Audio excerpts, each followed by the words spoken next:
जय माता दी दोस्तों। नवरात्रि के 7वें दिन देवी कालरात्रि का पूजन होता है। देवी कालरात्रि को महाकाली, चामुंडा, भद्रकाली, भैरवी के नाम से भी जाना जाता है। माँ काली की पूजा से शनि ग्रह से संबंधित दोष दूर होते हैं। माँ को नीला रंग अति प्रिय है। माँ काली को गुड़ का भोग अर्पण किया जाता है। माँ कालरात्रि का वाहन गधे को दिखाया गया है, जिसका अर्थ है कि कलयुग रूपी रात्रि में सभी मनुष्यों की हालत नेगेटिव सिचुएशंस और अपने विकारों की वजह से उसके बोझ के कारण गधे जैसी हो गई है। इसलिए हमें अपने विकारों का दृढ़ता से सामना करके उन्हें फिनिश करना है। माँ काली का रूप आदि शक्ति के अन्य स्वरूपों से एकदम अलग है। माँ का स्वरूप सामना करने की शक्ति का प्रतीक है, पावर टू फेस, और सामना करने की शक्ति निर्णय की शक्ति पर बेस्ड होती है। और परिस्थितियाँ, परेशानियाँ, चुनौतियाँ सबकी ज़िंदगी में आती है, लेकिन चुनौतियाँ अवसर के द्वार भी खोलती है। संघर्ष सबके जीवन में आता है, पर कोई संघर्ष करके निखर जाता है और कोई संघर्ष करके बिखर जाता है। निखरता वही है जो सही तरीके से बातों की, लोगों की और परिस्थितियों की परख करके दृढ़ता से सही समय पर निर्णय करता है। हमें अपनी ज़िंदगी में बहुत इम्पोर्टेंट निर्णय करने होते हैं, जैसे करियर, मैरिज, रिलेशनशिप, जॉब। तो ऐसे डिसीजंस खुद लेने चाहिए। हमें निर्णय लेने में डर लगता है तो हम औरों से पूछते हैं, फ्रेंड से, टीचर से, पेरेंट्स से, रिलेटिव से, संत महात्माओं की एडवाइस लेते हैं। बड़ों को अनुभव होता है इसलिए उनकी राय लेते हैं। ऐसा नहीं है कि उनकी राय सही नहीं होती है, लेकिन राय लेने के बाद अगर बिना परखे डिसीजन ले लिया और बाद में पता चला कि वो हमारे लिए सही नहीं था, तो जिंदगी भर पछताते हैं। Because one decision can change destiny. हमारा डिसीजन हमारे बेसिक नेचर, हमारे कैपेसिटी, हमारे डिटर्मिनेशन, हमारे इंटरेस्ट और हमारी विल पावर पर बेस्ड होना चाहिए। सपोज हमारा नेचर है कि हमारे साथ कोई कितना भी गलत करे, कुछ भी बोले हमें, हम चुप रह सकते हैं, ये हमारी कैपेसिटी है। तो हमने डिसीजन लिया कि हम हर स्थिति में चुप रहेंगे। अब अगर किसी और ने हमसे आकर पूछा कि उन्होंने मेरे साथ ऐसा किया, उन्होंने मुझे ऐसा बोला, आप बताइए मुझे क्या करना चाहिए, और हमने एक सेकंड में उनको कह दिया कि आपको बिल्कुल चुप रहना चाहिए, आपको कुछ नहीं बोलना चाहिए, तो वो हमने हमारी कैपेसिटी के बेस पे डिसीजन दे दिया, विदाउट चेकिंग कि हम जिनको अपनी राय दे रहे हैं उनके पास वो कैपेसिटी है कि नहीं चुप रहने की। और अगर उन्होंने एज इट इज हमारी एडवाइस को अपना डिसीजन बना लिया, तो उनके लिए चुप रहना उनकी सप्रेशन बन सकता है, और वो सप्रेशन उनके मन पर, उनकी हेल्थ पर भी असर कर सकता है, क्योंकि वो उनकी कैपेसिटी नहीं है।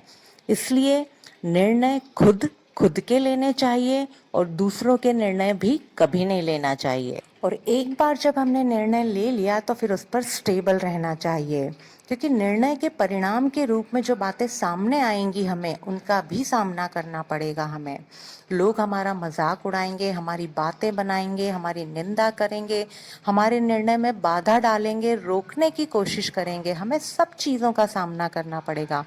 हमने परख लिया था और फिर सही निर्णय लिया, इसलिए हमें अपने निर्णय पर कभी रिग्रेट नहीं होना चाहिए। हमारी लाइफ में कुछ प्रॉब्लम्स एक्सटर्नल होती हैं, जैसे आर्थिक संकट, रिश्तों में अनबन, health issues, unfair, injustice, unethical. और कुछ इंटरनल प्रॉब्लम्स होती हैं, जैसे अपमान की भावना, ईर्ष्या, द्वेष, घृणा, बदला की भावना, या फिर भय चिंता की भावना। तो सबसे पहले सामना करना है अपनी वीकनेसेस का, विकारों का, गलत आदतों का, और उनको फिनिश करना है। Don't adjust with your weaknesses, face them and finish them. जितना हम अपनी वीकनेसेस को फिनिश करते जाएंगे, सही राह पर खड़े होने की ताकत और बाहर होने वाली गलत बातों का सामना करने की ताकत बढ़ती जाएगी। हमें अपने अंदर के विकारों का सामना करके उनको खत्म करना इतना इम्पोर्टेंट क्यों है, ये एक स्टोरी से आपको समझ में आएगा। तो सुनिए। एक गांव में एक फकीर रहता था। उसने एक बार एक छाया को आते हुए देखा। फिर फकीर ने उससे पूछा कि तुम कौन हो? तो छाया ने उत्तर दिया, मैं मौत हूँ। गांव के अंदर एक बहुत बड़ी महामारी आने वाली है, इसलिए मैं गांव में जा रही हूँ। यह सुनकर फकीर बहुत दुखी हुए और उन्होंने पूछा, कितने लोग मरेंगे इस महामारी में? तो मौत ने उत्तर दिया, 1000 लोग। और ऐसा कहकर मौत गांव में चली गई। महीने भर के अंदर गांव में महामारी फैल गई और देखते ही देखते 20,000 लोग मारे गए। यह देखकर फकीर बहुत दुखी हुआ और क्रोधित भी हुआ और मौत का इंतजार करने लगा। कुछ समय बाद वो छाया वहां से वापस जा रही थी तो फकीर ने उसे रोककर कहा कि तुमने तो कहा था कि 1000 लोगों की जान लोगी, लेकिन तुमने तो 20,000 लोगों को मार दिया। तुमने झूठ क्यों बोला? मौत ने कहा, मैंने कोई झूठ नहीं बोला, मैंने तो सिर्फ 1000 लोगों को ही मारा। बाकी के 19,000 लोग तो भय के कारण ही मर गए। उनसे मेरा कोई लेना देना नहीं है। किसी ने ठीक ही कहा है, जो डर गया समझो मर गया। मन के हारे हार है और मन के जीते जीत है। आज हम भी महामारी का सामना कर रहे हैं, तो हमें भी भय और चिंता रूपी अपनी वीकनेसेस को फिनिश करना है, तभी हम लाइफ में सरवाइव कर पाएंगे। काली माँ के गले में जो मुंड माला है वो एक एक वीकनेसेस का प्रतीक है। हर वीकनेसेस के ऊपर माँ ने विजय पाई है, इसलिए वो मुंड माला उनके गले में पहनाई गई है। इसलिए हमें भी अपने हर वीकनेसेस को फिनिश करना है, वरना वो माला नहीं बनेगी। कभी कभी सिर्फ एक कमजोरी हमारी सारी विशेषताओं पर भारी पड़ जाती है, इसलिए हमें अपनी हर एक वीकनेस का सामना करके उसको फिनिश करना है। काली माँ के एक हाथ में एक मुंड दिखाते हैं जो आधा होता है, जिसमें से खून बहता है। कहते हैं कि माँ ने उस राक्षस के सर को खा लिया था, तो वो खाने का प्रतीक वो दिखाते हैं।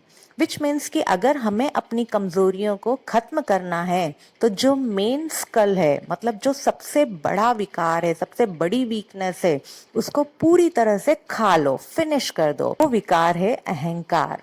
अहंकार ही बाकी के सारे विकार आते हैं। सबसे पहले अहंकार को खा लिया तो बाकी की वीकनेसेस तो ऑटोमेटिक फिनिश हो जाती है और हमारी माला पूरी हो जाएगी, जिसे हम गले में धारण कर सकते हैं। जब हम सकारात्मक दृष्टिकोण से अपना जीवन जीते हैं तो इसका मतलब यह बिल्कुल भी नहीं है कि हम सहन करते जाएंगे, चुप रहते जाएंगे, हर एक बात और हर एक व्यक्ति के साथ एडजस्ट करते जाएंगे।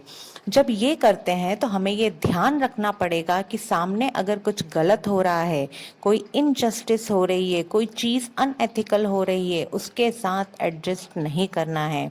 किसी का गलत व्यवहार उसको टॉलरेट नहीं करना है, एक्सेप्ट नहीं करना है। सहन कहाँ करना है और सामना कहाँ करना है? तो हमें व्यक्तियों का और उनके संस्कारों को सहन करना है और बातों को, परिस्थितियों को, अनएथिकल, अनफेयर, इनजस्टिस या गलत व्यवहार का सामना करना है। क्योंकि कई बार बहुत से लोग उल्टा करते हैं कि वो परिस्थितियों को तो सहन करने लगते हैं और व्यक्तियों का सामना करने लगते हैं, जिससे रिलेशनशिप में कड़वाहट आने लगती है, दरारें आ जाती है, कई बार तो रिश्ते टूट भी जाते हैं। और अगर परिस्थितियों को सहन करते जाते हैं, उनसे दबने लगते हैं, तो हम डिप्रेशन में आ जाते हैं। इसलिए बहुत क्लियर होना चाहिए कि हमें कहाँ सहन करना है और कहाँ सामना करना है। सामना करना मतलब लड़ाई झगड़ा नहीं करना है, बहुत डिग्निटी के साथ हमें सामना करना है। मतलब गलत का साथ नहीं देना है, गलत के साथ खड़े नहीं होना, गलत बात टॉलरेट नहीं करना। इसलिए अगले 24 घंटे के लिए व्रत रखना है हमें कि हमें बिल्कुल कंफ्यूज नहीं होना है, कहाँ सहन करना है, कहाँ सामना करना है, ये बहुत अच्छी तरह परख कर डिसीजन लेना है और स्टैंड लेना है। This is delicate balance, it's a balance of love and law. Have a nice day. Happy Navratri. Stay tuned.